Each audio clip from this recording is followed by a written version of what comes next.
Chapter 27. The next morning I am silly and light. Every time I push the smile from my face, it fights its way back. Eventually I stop suppressing it. I let my hair hang loose and abandon my uniform of loose shirts in favor for one that cuts across my shoulders, revealing my tattoos. "What is it with you today?" says Christina on the way to breakfast. Her eyes are still swollen from sleep, and her tangled hair form a fuzzy halo around her face. "Oh, you know," I say, "sun shining, birds chirping." She raises an eyebrow at me as if reminding me that we are in an underground tunnel. "Let the girl be in a good mood," Will says. "You may never see it again." I smack his arm and hurry toward the dining hall. My heart pounds faster because I know that at some point in the next half hour I will see Tobias. I sit down in my usual place next to Uriah, with Will and Christina across from us. The seat on my left stays empty. I wonder if Tobias will sit in it. If he grins at me over breakfast, if he looks at me in the secret, stolen way that I imagine myself looking at him. I grab a piece of toast from the plate in the middle of the table and start to butter it with a little too much enthusiasm. I feel myself acting like a lunatic, but I can't stop it. It would be like refusing to breathe. Then he walks in. His hair is shorter, and it looks darker this way, almost black. It's abnegation short, I realize. I smile at him and lift my hand to wave at him. But he sits next down to Zeke without even glancing in my direction, so I let my hand drop. I stare at my toast. It is not easy to smile now. "Something wrong?" asks Uriah through a mouthful of toast. I shake my head and take a bite. What did I expect? Just because we kissed doesn't mean anything changes. Maybe he changed his mind about liking me. Maybe he thinks kissing me was a mistake. "Today's Fear Landscape Day," says Will. "You think we'll get to see our own fear landscapes?" "No," Uriah shakes his head. "You go through one of the instructor's landscapes, my brother told me." "Ooh, which instructor?" says Christina, suddenly perking up. "You know, it isn't really fair that you get all the insider information and we don't," Will says, glaring at Uriah. Like you wouldn't use an advantage if you had one," retorts Uriah. Christina ignores them. "I hope it's Forest Landscape." "Why?" I ask. The question comes out too incredulous. I bite my lip and wish I could take it back. "Looks like someone had a mood swing," she rolls her eyes.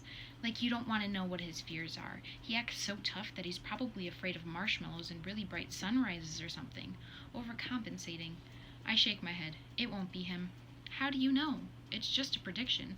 I remember Tobias's father and his fear landscape. He wouldn't let everyone see that. I glance at him. For a second his eyes shift to mine. His stare is unfeeling. Then he looks away. Lauren, the instructor of the Dauntless-born initiates, stands with her hands on her hips outside the fear landscape room. 2 years ago," she says, "I was afraid of spiders, suffocation, walls that inch slowly towards you and trap you between them, getting thrown out of Dauntless, uncontrollable bleeding, getting run over by a train, my father's death, public humiliation, and kidnapping by men without faces." Everyone stares blankly at her. "Most of you will have anywhere from 10 to 15 fears in your fear landscape. That is the average number," she says. "What's the lowest number someone has gotten?" asks Lynn. "In recent years," says Lauren, 4.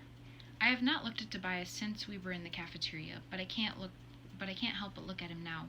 He keeps his eyes trained on the floor. I knew that 4 was a low number, low enough to merit a nickname, but I didn't know it was less than half the average. I glare at my feet. He's exceptional, and now he won't even look at me. "You will not find out your number today," says Lauren. The simulation is set to my fear landscape program, so you will experience my fears instead of your own. I give Christina a pointed look. I was right. We won't go through Forest Landscape. "For the purpose of this exercise, though, each of you will only face one of my fears, to get a sense for how the simulation works." Lauren points to us at random and assigns us each a fear. I was standing in the back, so I will go close to last. The fear that she assigned to me was kidnapping. Because I'm not hooked up to the computer as I wait, I can't watch the simulation, only the person's reaction to it. It is the perfect way to distract myself from my preoccupation with Tobias. Clenching my hands into fists as Will brushes off spiders, I can't see, and Uriah presses his hands against the walls that are invisible to me, and smirking as Peter turns bright red during whatever he's experiencing in public humiliation. Then it's my turn. The obstacle won't be comfortable for me, but because I have been able to manipulate every simulation, not just this one, and because I have already gone through Tobias's landscape, I am not apprehensive as Lauren inserts the needle into my neck. Then the scenery changes and the kidnapping begins. The ground turns into grass beneath my feet, and hands clamp around my arms, over my mouth. It's too dark to see.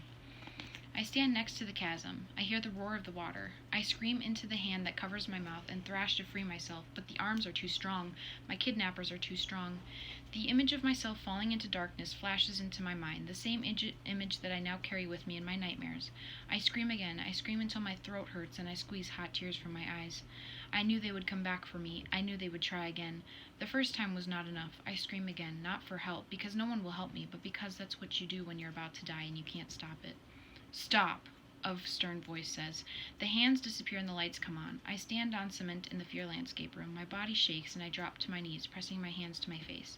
I just failed. I lost all logic. I lost all sense. Lauren's fear transformed into one of my own. And everyone saw me. Tobias saw me.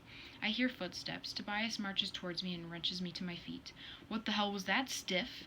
My breath comes in a hiccup. "I didn't—" "Get yourself together. This is pathetic." Something within me snaps. My tears stop. Heat races through my body, driving the weakness out of me, and I smack him so hard my knuckles burn with the impact. He stares at me, one side of his face bright with blush blood, and I stare back. "Shut up," I say. I yank my arm from his grasp and walk out of the room.